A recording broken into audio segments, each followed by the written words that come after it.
Hey, I'm Nick Meehan, guitar player for the Raz. My main influence, I don't know, some people say to listen to everything, but I do have like my favorite musician, which is Frank Zappa. Right here, he's pretty much what I listened to for probably 10 years when I really started getting into the guitar. But I also love Larry Lalonde from Primus, Santana. I love Miles Davis, George Duke. I love R&B and even contemporary gospel music, and I even love death metal. Bands like Arsis and Dimmu Borgir, but mainly the Raz is influenced by the music that I grew up listening to, and then went years without playing anything like that, and then moved back to South Carolina from LA being in death metal bands, and started listening to my dad's old record collection, which had albums from Chicago, Humble Pie, old school like Vanilla Fudge, Beatles, Doors, Santana again, and so many other old school bands. I'm forgetting, Tower of Power. And it just grabbed me, and I just started writing, I don't know, a bunch of songs. Also, I was getting into Joe Bonamassa big time. Being a guitar player, finding somebody new, going from loving people like Paul Gilbert and dude from Nevermore, forgetting his name right now, and all those heavier bands. When I heard Joe, he had so much aggression like those guys, but played so much more from the cuff and improvised, and I missed that style of playing. I grew up here in Columbia playing blues and blues rock when I first started playing, and it's just fun to close your eyes and improvise on a part, or write something that people can dance to. Even the guys' girlfriends will dance to it instead of playing heavy music like I have where everybody was just moshing.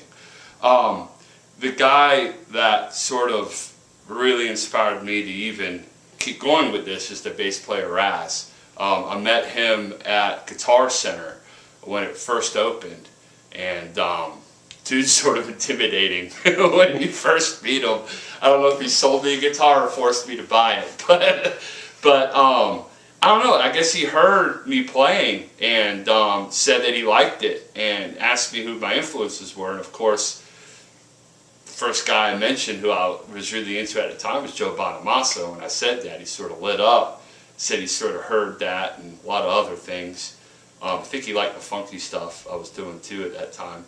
And he said we should get up sometime, gave me his number, and of course I never talked to him for about 3 months. I was hanging out with these gospel players doing R&B music, covering Bruno Mars and shit like that, which was fun.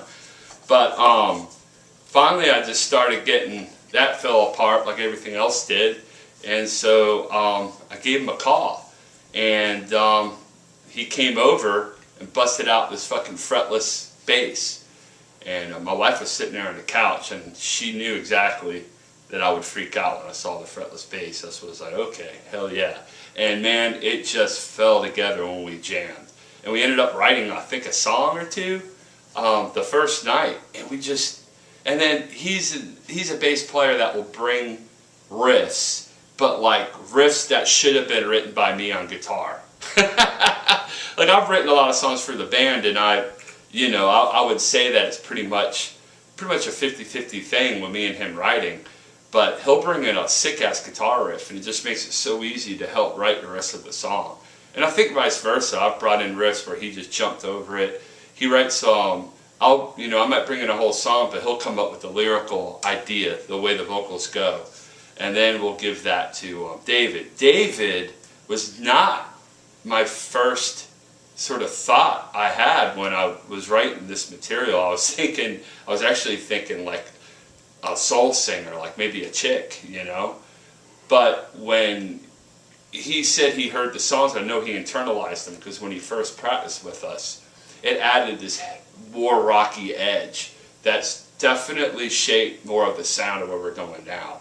And I don't need to tell you, he's an incredible vocalist, and I've never played with a singer that good in my life, so it's a lot of fun to me and Raz sit in a room, write these songs, and hear this guy just sing it so much passion, even better than you thought. It's killer.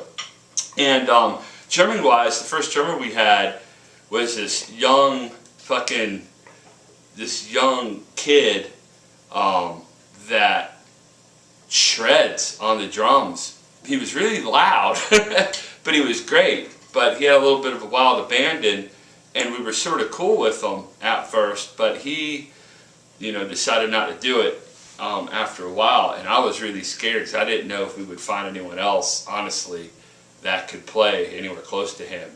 And holy shit, the second guy I think that came in was Adam, and Adam blew me away. Favorite drummer I've ever played with. I've played with a ton of them.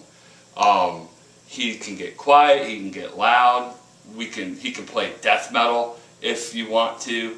I love fusion jazz, shit like Chick Corea and Al Di Meola and all that stuff, and he gets it. Not a lot of drummers get it. Not a lot of drummers get 7/8, 5/4. Those are easy concepts with jazz and stuff, but with rock, it's hard to find someone that can do that and do it like do 5/4 where it sounds like a 4/4 rhythm. And he brings a lot out of my playing when I improvise. It's cool, catch licks, and that's so much fun. Yeah, so the Raz is basically our version of everything we grew up listening to. I mean, I can even tell you some 80s influences. I mean, one of my biggest guitar influences is the guys from Iron Maiden. And you might not hear Iron Maiden in the music, but it's definitely, I could definitely hear some of the solo styles and everything from it. So I would say the Raz is everything from the Freddie King stuff I've been listening to and Joe Bonamassa stuff to more of actually the hard rock stuff, even going to like 80s, I mean, I am not embarrassed to say, I think of bands like Cinderella, and I think of bands like guys like George Lynch and things like that, because they mix blues with a harder rock sound, and that's sort of where David comes in. So it started off wanting me to be more of a blues rock thing, and I think it's morphing into blues hard rock thing, maybe. I'm not sure, but I'm loving it, and thank you so much for listening to my dumbass talk.